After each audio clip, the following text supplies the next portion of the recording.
తైలాభిషేక ఆరాధన ప్రతి నెల 2వ శుక్రవారం సమయం ఉదయం 10 గంటల నుండి. స్థలం కాపు కళ్యాణ మండపం, ఎన్ఎఫ్సిఎల్ రోడ్, ఆర్టీఓ ఆఫీస్ పక్కన, ఆర్ఆర్ నగర్, కాకినాడ.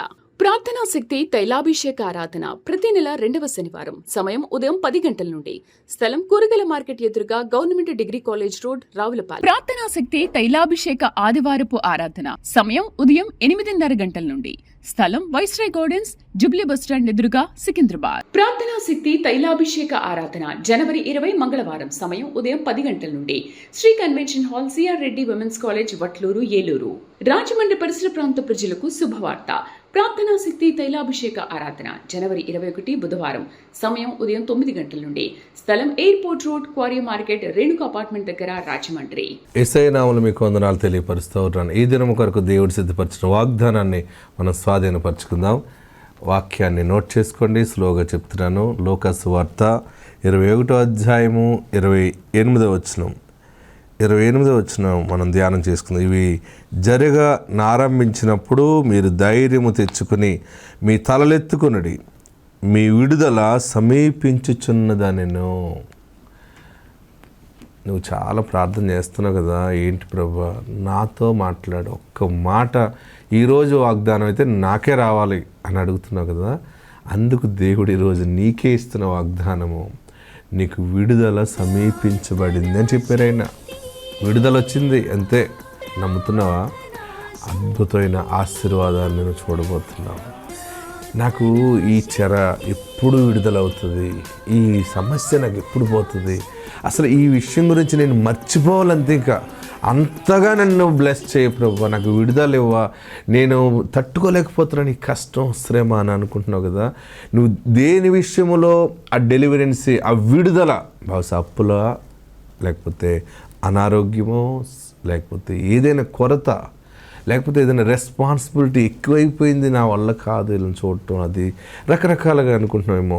నువ్వు ఏది విడుదల కావాలని కోరుకుంటున్నావో ఈరోజు పరిశుద్ధాత్ముడు నీతో మాట్లాడుతున్న గొప్ప మాట ఏంటంటే, పరిశుద్ధాత్మ శక్తి నీకు ఇస్తున్నటువంటి గొప్ప ఆదరణ మాట ఏంటంటే, నీకు విడుదల సమీపించిందని నేను ప్రభువారు చెప్పారు. అందుకనే మీ తలలెత్తుకునుడి. తలదించుకున్నావు కదా ఎంతవరకు విడుదల లేక, విడుదల ప్రకటిస్తున్నాడు ఆయన. ఎక్కడ తల దించుకునే ఉన్నావో, ఎన్ని మాటలు పడ్డావో, అక్కడ దేవుడు నిన్ను తలెత్తుకునేలా చేస్తా. తల ఎప్పుడు పైకి లెగుస్తుందండి? మనకు తల ఎప్పుడు పైకి లెగుస్తుందంటే ఒక రకమైన ధైర్యం మనలో వచ్చినది. ఫైనాన్షియల్గా మనం బాగున్నప్పుడు, ఆరోగ్యపరంగా మనం బాగున్నప్పుడు, మంచి అన్ని నార్మల్ రిపోర్ట్స్ వచ్చినప్పుడు, హాస్పిటల్కి వెళ్ళినప్పుడు తల డౌన్ అయిపోతుంది నీరసంగా ఉన్నప్పుడు. ఆ నీరసంలో కూడా టెస్టులన్నీ కూడా నార్మల్ వచ్చినాయి అనుకోండి, తెలియకుండా కళ్ళు కూడా పైకి లేచిపోతుంటాయి. తల తనకు ఆటోమేటిక్ తెలియకుండా పైకి లేస్తుంది, ఒక శక్తి వస్తుంది. ఫైనాన్షియల్గా బాగాలేదనుకోండి, ఎక్కడ నలుగురిలో కూడా తల దించుకునే ఉంటాం. ఫైనాన్షియల్గా బాగున్నప్పుడు, గోల్డ్ నువ్వు తెచ్చుకున్నప్పుడు, అన్నీ నీకు సమృద్ధిగా ఉన్నప్పుడు మెడ కిందకి దిగుతుందా, తల పైకి లేస్తుంది. అంటే కొన్ని విషయాలు ఈ తల పైకి లెగటం ఒక రకంగా ఉంటుంది, కానీ నీ స్థితి అన్ని విషయాల్లో దీవెనకరమైన సాక్షిగా నువ్వు ఎత్తబడతావు.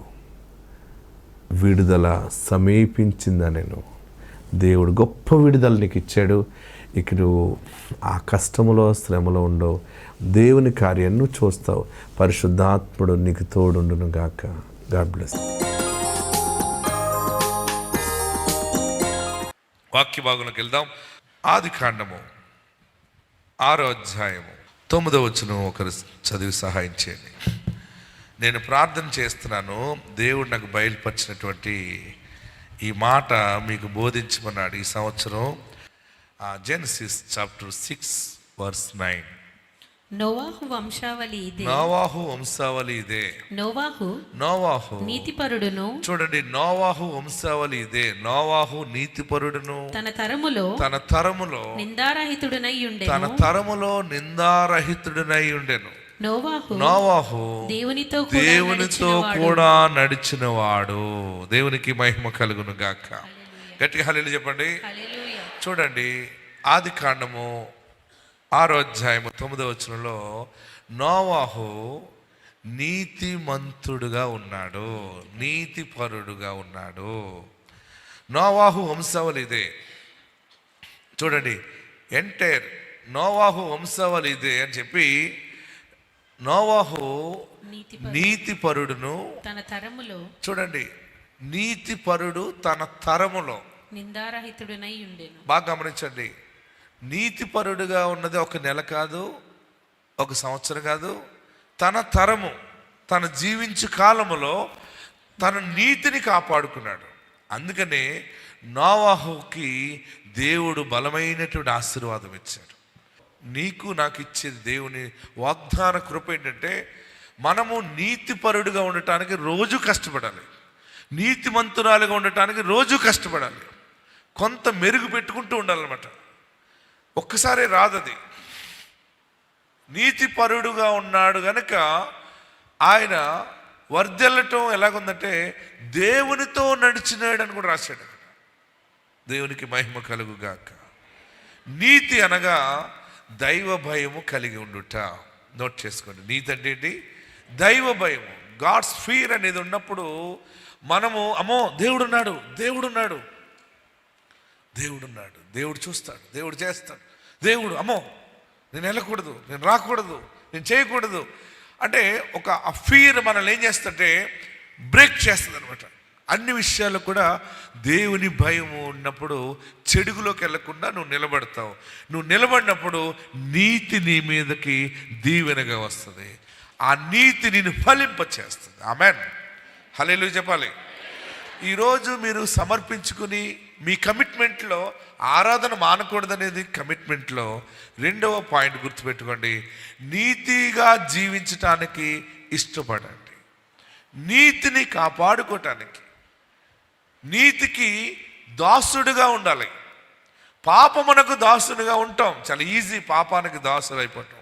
కానీ నీతికి దాసులు అవ్వటం అంటే, నీతికి దాసులు అంటే నీతిని నీ నెత్తి మీద పెట్టుకుని నువ్వు మొయ్యాలి దాన్ని. ఆమేన్. ఎవరికి సర్వెంట్గా ఉంటాం మనం?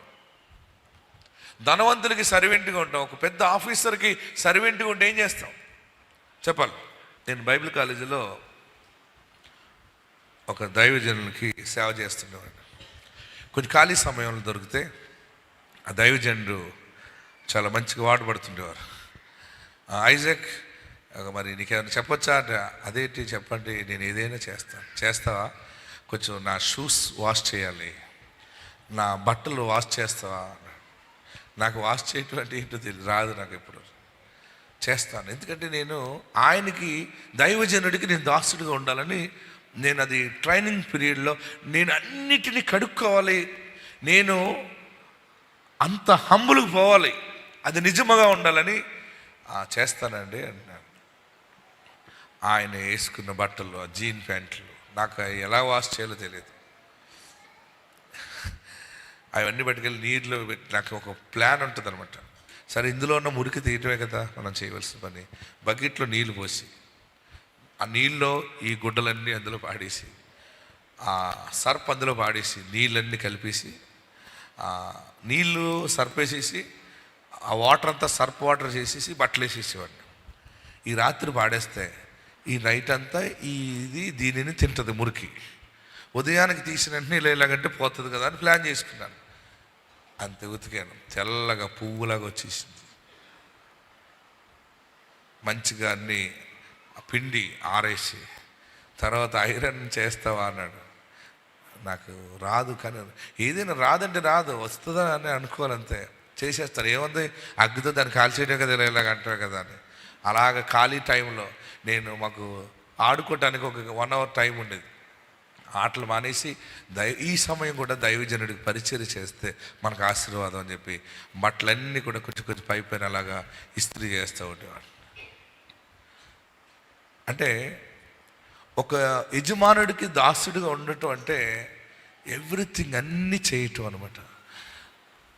ఆయన మంచం మీద కూర్చొని, ఆయన కుర్చీలో కూడా కూర్చునేవాడిని కాదు. ఎందుకంటే మనం దాసులము.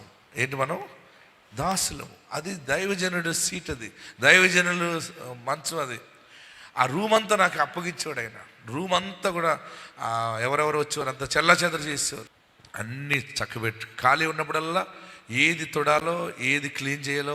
ఎందుకంటే నేను బైబిల్లో ఒక మాట ఉంది, అధ్యక్ష పదవి ఆశించేవాడు దొడ్డ పని చేయాలని తిమోతి పత్రికలో రాశాడు. ఏంటి? గొప్పవాడు ఏలుబడి చేయాలంటే వాడు దొడ్డ పని చేయాలి. ఎస్, నేను ఇప్పుడు ఇతనికి దాసుడిగా ఉన్నాను, దాసుని రూపం దాల్చుకుని పని చేయాలని అన్ని పనులు చేసేసి మళ్ళీ వెళ్ళిపోయి రెడీ అయిపోయి పొద్దుటే మార్నింగ్ చూసుకునేవాడిని, ఆయనకి ఏం కావాలో చూసుకుని వెళ్ళిపోయి మళ్ళీ రెడీ అయిపోయి చక్కగా ఇన్షర్ట్ చేసేసుకునండి, వైట్ షర్ట్ బ్లాక్ ప్యాంట్ మాకు యూనిఫామ్, షూ వేసేసుకునండి, టై కట్ వేసుకుని క్లాస్కి వెళ్ళిపోతుండేవాడు. మళ్ళా ఆయనకి సేవ చేస్తుండేవాడు. ఒక చోట యజమానుడికి దాసుడిగా ఉన్నామంటే అన్ని పనులు చేయటానికి దాసుడిగా ఎలా ఉంటామో నీతి విషయంలో దాసునిగా ఉండటానికి అటువంటి మనసును ధరించుకోవాలి. అబద్ధం ఆడకూడదంటే అబద్ధం ఆడకూడదు, ఇలా బ్రతకాలంటే ఇలాగే బ్రతకాలి. పాపమునకు దాసునిగా కాక నీతికి దాసునిగా. హెబ్రీయులు రాసిన పత్రికలో 11:7 నోవాహుని సెకండ్ పాయింట్ నోట్ చేసుకోండి. నీతిపరుడు అన్నాడు.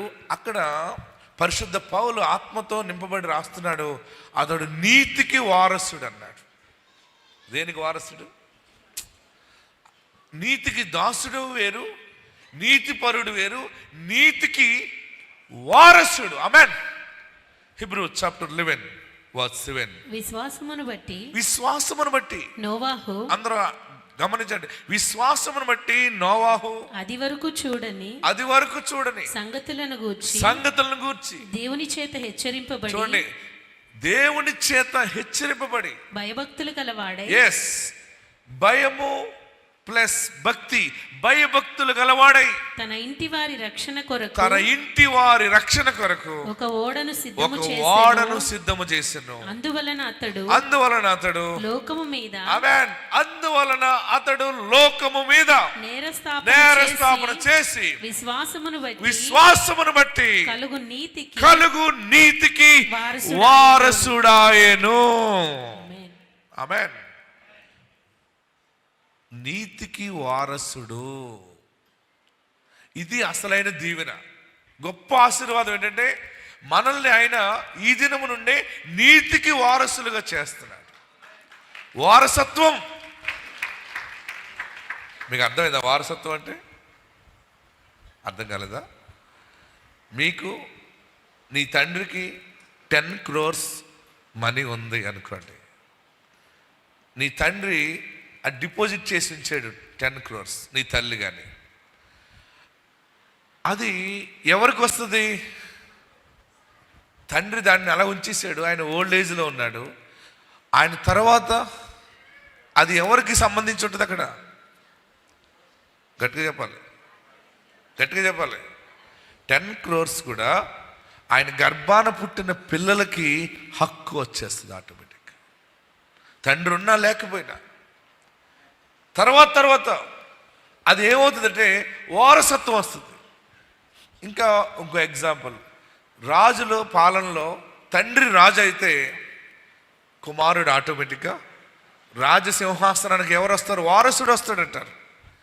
అలాగనే నీతికి నీవు వారసురాలుగా దేవుడు ప్రతిష్ఠ చేస్తున్నాడు. నోవాహుని దేవుడు నీతికి వారసుడు చేశాడు ఆయన. ఆమేన్. ఎందుకు నీతికి వారసుడు అయ్యాడు? వారసుడు అవటానికి వచ్చిన అర్హత ఏంటంటే అందులోనే ఉంది, ఆయన దైవ భయభక్తులు కలిగి ఉన్నాడు, ఆ దేవుని భయము కలిగి ఉన్నాడు. రెండవది, తన కుటుంబం కొరకు వాడను సిద్ధము చేశాడు. వాడనగా రక్షణకు సాదృశ్యముగా ఉన్నది. ఆమేన్, హల్లెలూయా. ఇంటికి సాదృశ్యంగా ఉన్నది. అంటే నీవు నీ ఇంటి వారి రక్షణ కొరకు ప్రార్థిస్తావు, దైవ భయము కలిగి దేవుని వాక్యముతో కుటుంబాన్ని కట్టుకుంటావు కనుక నీవు నీతికి వారసుడిగా ఉంటావు. ఆమేన్. గట్టిగా హల్లెలూయా చెప్పండి. నీతిమంతుడు ఖర్జూర వృక్షం వలె మోవేస్తాడు. నీతి గురించి మనకు ఎన్నో రిఫరెన్స్లు ఉన్నాయి. దీవెనలన్నీ కూడా నీతిమంతులకి వస్తాయి. నీతిమంతుడు 6 మార్లు పడిపోయిన 7 సార్లు నిలబడుతున్నాడు అన్నాడు ఒక చోట నీతిమంతుడు 7 మార్లు పడిపోయినా తిరిగి లెగిస్తాడు అన్నాడు. మనము నీతికి వారసులముగా ఉన్నాము. మీరు నమ్మండి, ఆ నీతికి వారసులుగా ఉన్న మీకు ఏమేమి లాభప్రాప్తి కలుగుతుందో ఈ నెల నుండే మీరు అనుభవించాలి.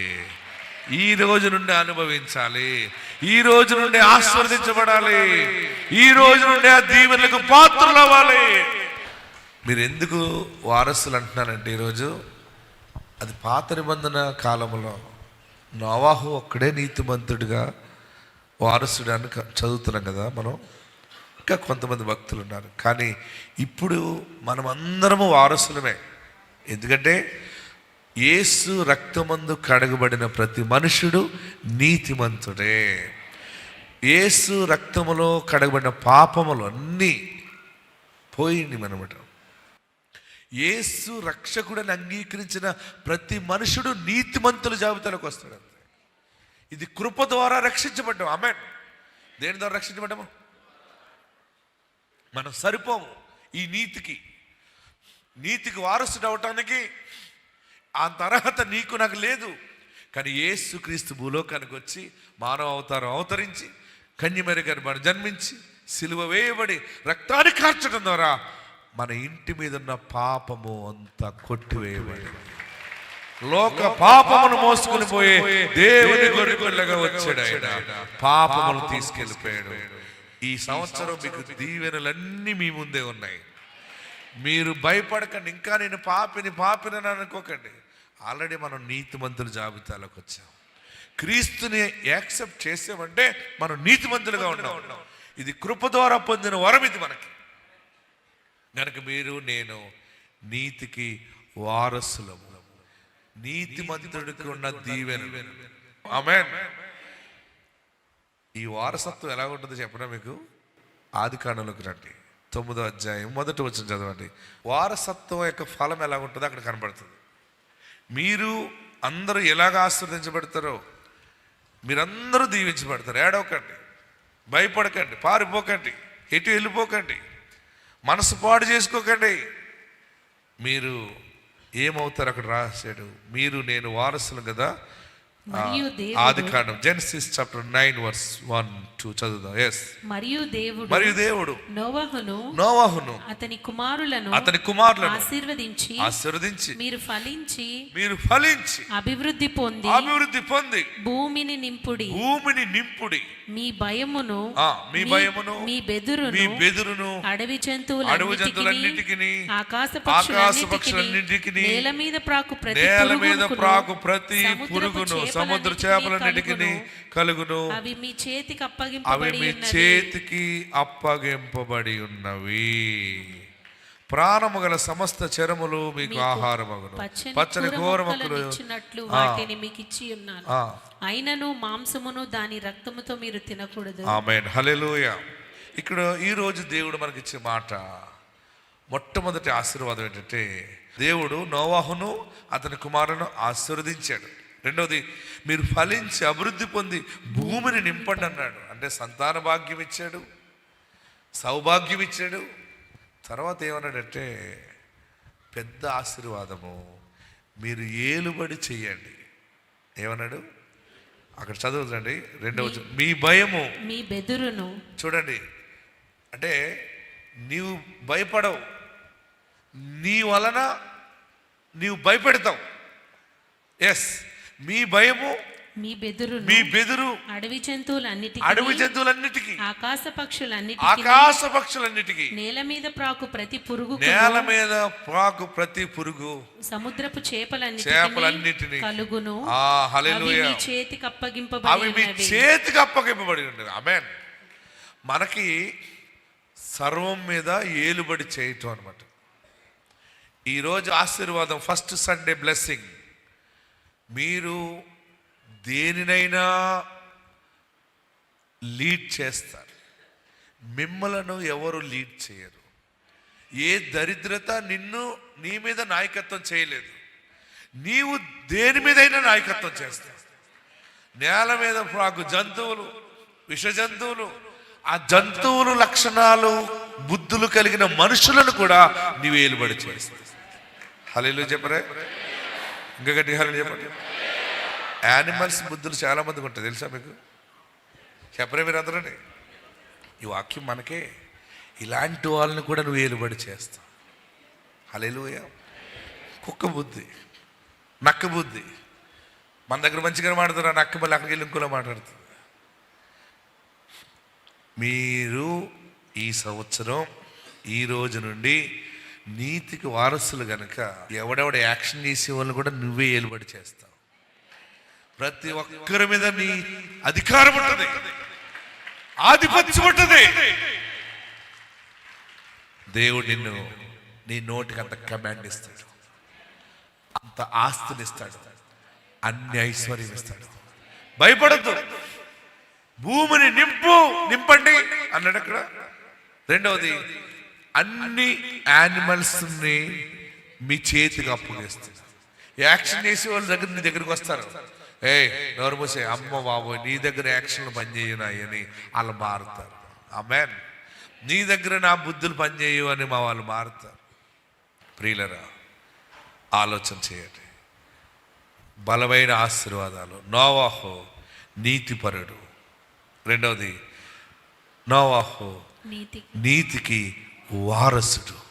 నోవాహు దాని వలన ఆయన ఏలుబడి చేసే దాయకొచ్చాడు. ఆయన లోకములో ఆయన ఒక్కడే దేవుని భయం కలిగి ఉన్నాడు. అందుకని ఆయనను బట్టి ఆయన కుటుంబాన్ని దేవుడు పట్టుకున్నాడు. ఆ ఫ్యామిలీని వరకు వాడను సిద్ధం చేసుకున్నాడు. ఇంకోటి ఏంటంటే, నీతి అంటే ఆయన నమ్మటం అనమాట. నోవాహు వాడకట్టు జలప్రళయం వచ్చేస్తుందంటే తన ఆస్తి అంతటిని మీద డబ్బు తెచ్చేసాడు, అమ్మేసాడు, చేసాడు. మొత్తం మీద ఉడ్డు కొనుక్కొచ్చేసి కర్రంతా ఆయన వాడకడుతుంటే చుట్టుపక్కల ఉన్న వాళ్ళందరూ, బుద్ధి లేదా నీకు? ఇక్కడికి నీరు వస్తుందా? ఎవడైనా వాడకట్టాలంటే నది దగ్గర కట్టుకుంటారు, ఏటి దగ్గర కట్టుకుంటారు. మన ప్రాంతమే చాలా హైట్. నోవాహు ఉన్న ఏరియా చాలా హైట్ అనమాట. అది కొండ ప్రాంతం. ఇక్కడ నువ్వు వాడకడుతున్నావేంటి? వాడ దేనికయ్యా? ఇదిగో జలప్రళయం వచ్చేస్తుంది, మనల్ని అందరిని రక్షించడానికి దేవుడు వాడకట్టమన్నాడు. అవునా? వీడికి మెంటల్ వచ్చిందన్నాడు. ఎవరు నమ్మలేదు. ఒకే ఒక్కడు నోవాహు నమ్మాడు. ఆ నమ్మిన నమ్మకాన్ని పిల్లలకి బోధించాడు. పిల్లలు కూడా దానికి సపోర్ట్ చేశారు. ఇంటి దగ్గరే వాడకట్టాడు ఆయన. అంటే నీతిపరుడుగా ఉండటం. నీతి అంటే నీవు నమ్మలేని వాగ్దానం దేవుడు ఇచ్చినప్పుడు ఎస్ అది ఫుల్ఫిల్ అవుతుంది, 100% దేవుడు నెరవేరుస్తాడు, అది జరుగుతుందని నమ్మటమే నీతిమంతుని లక్ష్యం. ఆమేన్. అలా నమ్మాడు గనక ఆ వాడలో ఆయన సురక్షితంగా ఉన్నాడు. ఫ్యామిలీ అంతా సేవ్ అయింది. మళ్ళీ దిగిపోయాక ఆయన అంతటి మీద రాజుగా దేవుడు నిలబెట్టాడు. అట్టి ఆశీర్వాదము దేవుడు మీకు దయచేయను గాక. ఇంకా మరిన్ని ఆశీర్వాదమైన మాటలు వచ్చేవారు మనం ధ్యానం చేసుకుందాం. మీరందరూ నీతికి వారసులుగా ఉన్నారు. భయపడకండి. ఎన్ని శ్రమలు ఉన్నా ఎక్కడున్నారు అక్కడ లేచి నిలబడండి. జీవం గల దేవుని వాక్యాన్ని మనం విన్నాం. నిలబడి నీవు, దేవా నాకు ఇచ్చిన ఆశీర్వాదాన్ని బట్టి, నాకు కలగజేసిన నిరీక్షను బట్టి నీకు వందనాలు బాబని. అందరూ కూడా లేచి నిలబడి 2 చేతులు ఆకాశం చాచు. నన్ను నీతికి వారసుడిగా నిలబెట్టు బాబు, నీతికి వారసురాలుగా నిలబెట్టు. చిన్న చిన్న ఉపయోగాల కొరకు, ఉపకారాల కొరకు నేను తప్పిపోతున్నానయ్యా.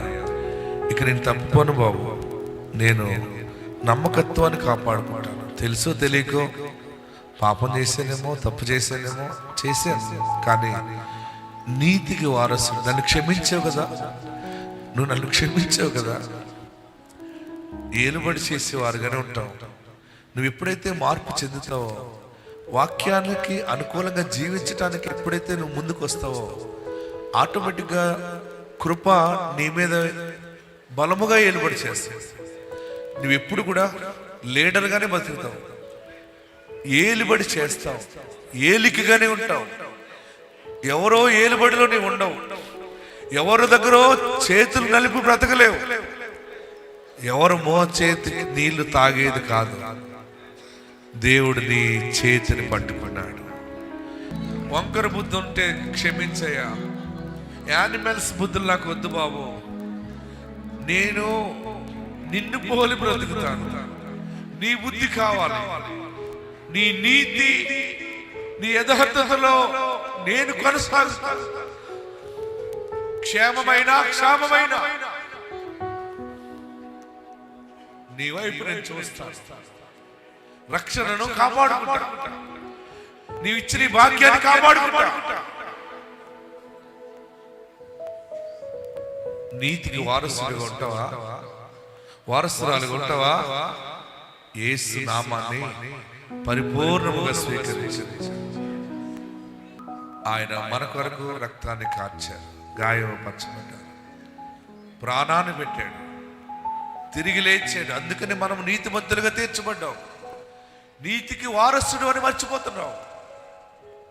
నీతికి వారసురాలు అని మర్చిపోయి ఇంకా పాపములోనే ఉండటం ద్వారా ఆ ఫలాన్ని నువ్వు అందుకోలేకపోతున్నావు. అందుకుంటావు ఈ దినాన్ని, అందుకుంటావు ఈ రోజు నుండి. ప్రతి దాని మీద ఏలుబడి ఉంటుంది. ప్రతి చోట నాయకుడిగా, నాయకురాలుగా,